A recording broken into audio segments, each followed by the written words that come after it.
During a busy day on Montlake, Washington has picked up a commitment from former Arizona cornerback Ephesians Prysock. You are Locked On Huskies, your daily podcast on the Washington Huskies, part of the Locked On Podcast Network, your team every day.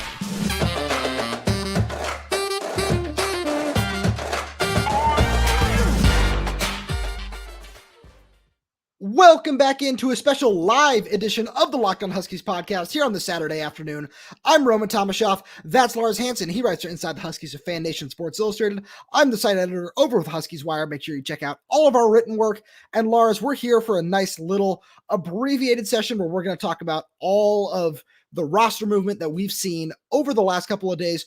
And let's start with the biggest news, and that's cornerback Ephesians Prysock has officially announced his commitment to Washington. Took him, almost 2 weeks since he entered the transfer portal. He was on his official visit last weekend up here in Seattle with Jonah Coleman, Damon Williams, some of the other commits that we've seen. So he just, took a little bit of extra time to make his decision, but this is a really, really big get for the Huskies, especially after losing Jabbar to Oregon.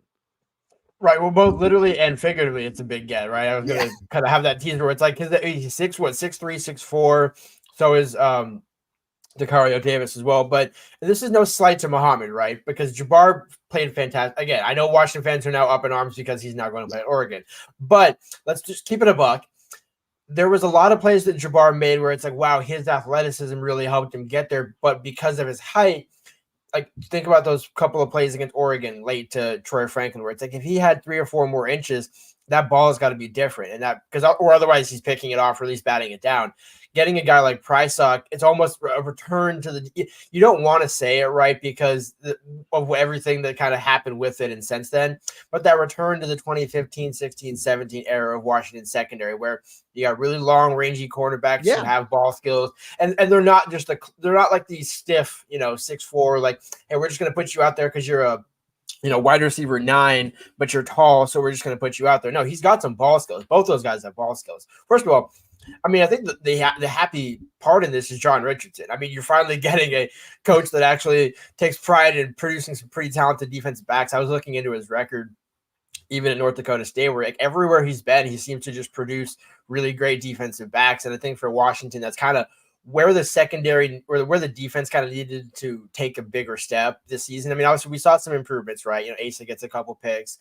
Elijah Jackson made a number of great plays, but it almost seemed like it was like right there when the bar is up here, right? It always seemed like they were kind of chasing it, and obviously you have injuries, but getting Prysock, man, this is a massive lift for the defense. No, I couldn't agree with you more, especially you think about it, Prysock. He's listed 6'4", 190 pounds. And, I don't want to make this comparison in terms of play because I think that Prysock is way more physical, but it just reminds you of that Kevin King, Keith Taylor mold where I really like both those guys, especially when you talk about like Keith Taylor's physicality, like in terms of press coverage. Prysock does that, but he also does that in terms of just when he hit sticks people, where you don't necessarily see that very often from just some of the, when you turn on the old Kevin King film where he smothered you in coverage. And the same thing with Keith Taylor. But when you think about what Prysock does, especially being, as you said, he's got his fantastic ball skills where he had 7 pass breakups and an interception this year for Arizona, and playing alongside Tacario Davis, who was, because Prysock was an all Pac-12 honorable mention. Davis found his name on the second team next to Jabbar Muhammad. So, take that as you will. And then when you look at, so that means that Prysock's going to get targeted a lot. And he lived up to the challenge every single time that he did get targeted. So this is a really big get on that front. And it just kind of shows that, because, there were some people who were saying, oh, well, when's this next Arizona commit going to come? Feels like, Jedd Fisch isn't doing much down there. They're coming. You got to give some of them a little bit of time. And it's just nice to see that one is paying off because this is going to be a really big get. And, no matter what Elijah Jackson does this year or Devon Banks does this year, with them being the 2 big returners at cornerback right now, having Ephesians Prysock out there is going to be a huge get. And you think about Thaddeus Dixon, Jordan Shaw, maybe if you want to throw a guy like Curly Reed or Caleb Presley or Leroy Bryant into that mix as well, there are a lot of really talented corners on this roster. And it still feels like they could be adding some more. So with that being said, because we're doing an abbreviated show right now, let's jump real quickly into some of these other guys who are taking their official visits this weekend, because there's some exciting names out there. Right after we send a message to our good friends over at FanDuel, because the NFL regular season is wrapping up, but there's still time to get in on the action with FanDuel, America's #1 sportsbook. Right now, new customers get $150 in bonus bets guaranteed when you place a $5 bet. That's $150 in bonus bets, win or lose. The app is so easy to use, and there's so many different ways to bet, like live same-game parlays. You can find bets in the new Explore tab. You can make a parlay in the Parlay Hub, the best way to find popular parlays, and more. So visit FanDuel.com/lockdown and make your first bet a layup. FanDuel is an official partner of the NFL. And hey, as we do this, we got to give a shout out to the Lions, man. The official team of the Locked On Huskies podcast. Let's see what they can do tomorrow in Santa Clara. So Lars, we'll definitely touch on Tacario Davis a little bit, but let's talk about some of the guys on campus who we, might expect to commit. We're hearing good things about. And let's start with let's start on the Arizona side of things. Let's stay there for right now. And let's talk about edge rusher Isaiah Ward, who has some pretty deep Seattle connections that I wrote about over on Huskies Wire earlier today.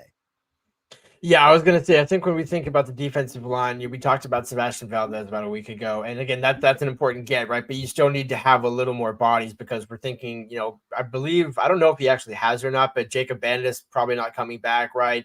And then you lose all your starters. You really need help along that defensive front, especially going into the Big Ten, because you don't want to just be running, with all due respect, right, the Parker brothers and Sebastian Valdez out there. Not that that's, again, all that they would have, but this is why you want to get a couple of your former players and then maybe sprinkle in some others in the spring transfer window.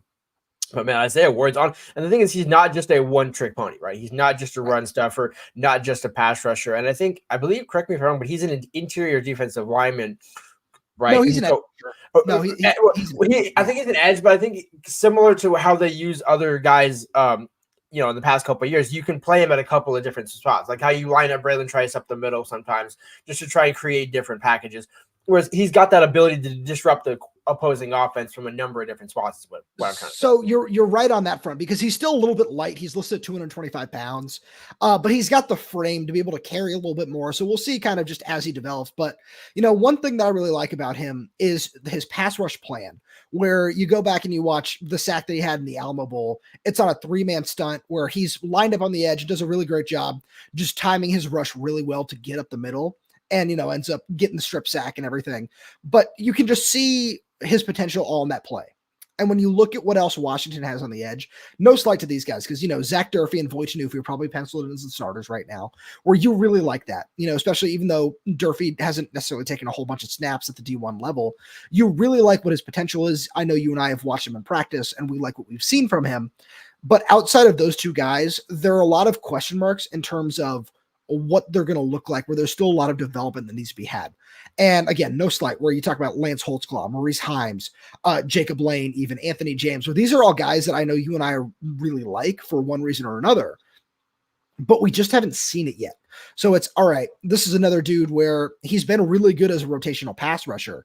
And if you add in Isaiah Ward, you don't necessarily need to add again on the edge. And you can say, we really like this group. This group has a really, really high ceiling.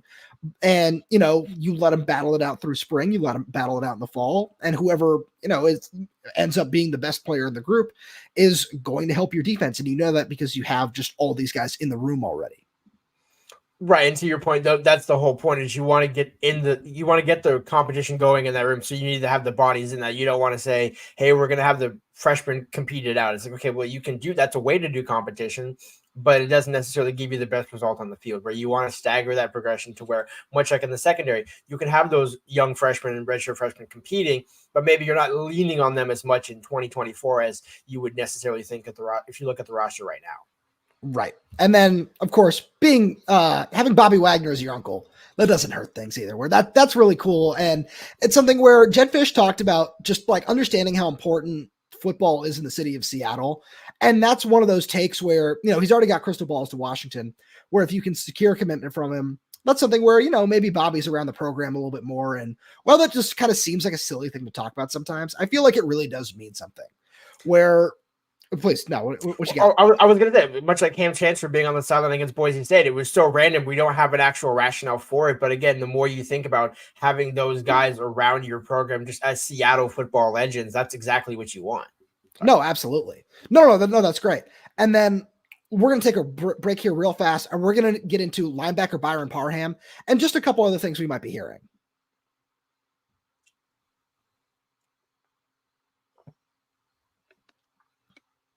So I really like Byron Parham's film. I was talking with one of my writers earlier, shout out to Camber, where we were discussing Byron. She said, oh, well, I really like his speed and that he could even play nickel or safety if need be, where with all the necessity that there is at linebacker, I think that that's where he's going to fit best on this team.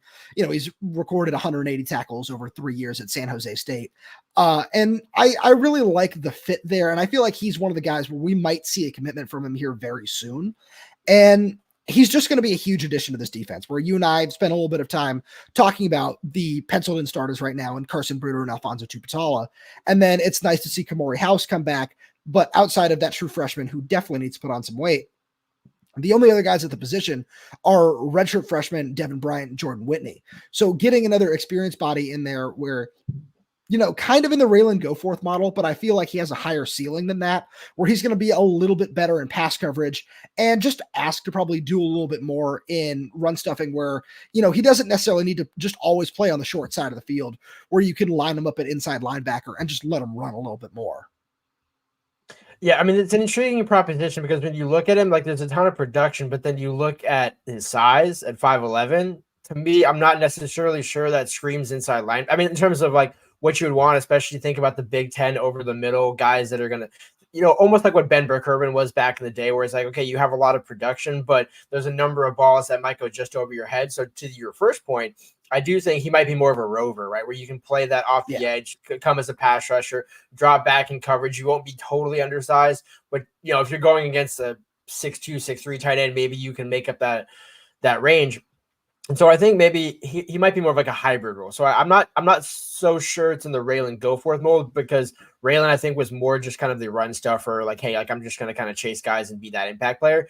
Whereas Putin, what's his name again? How do you pronounce it? Byron Parham, yeah. Parham. I was gonna say it.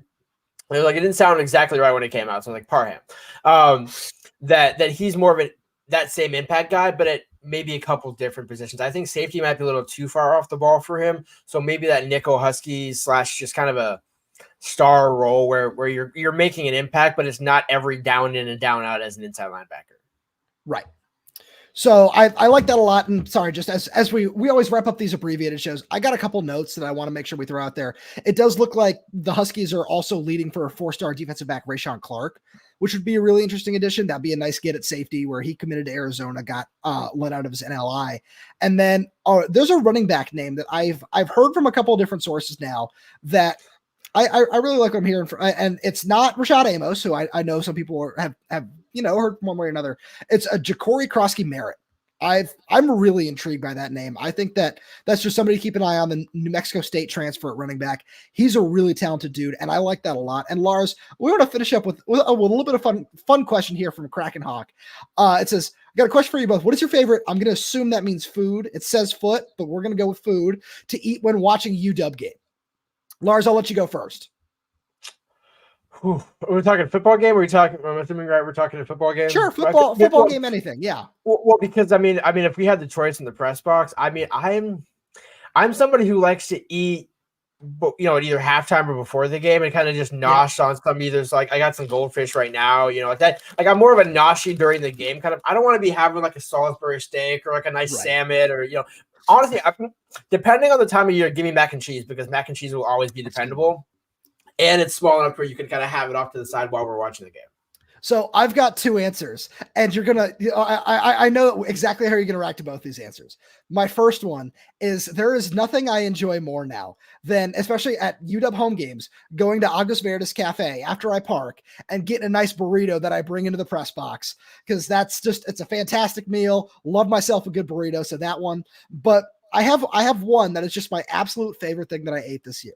At the national championship, they had a fantastic spread out there for us.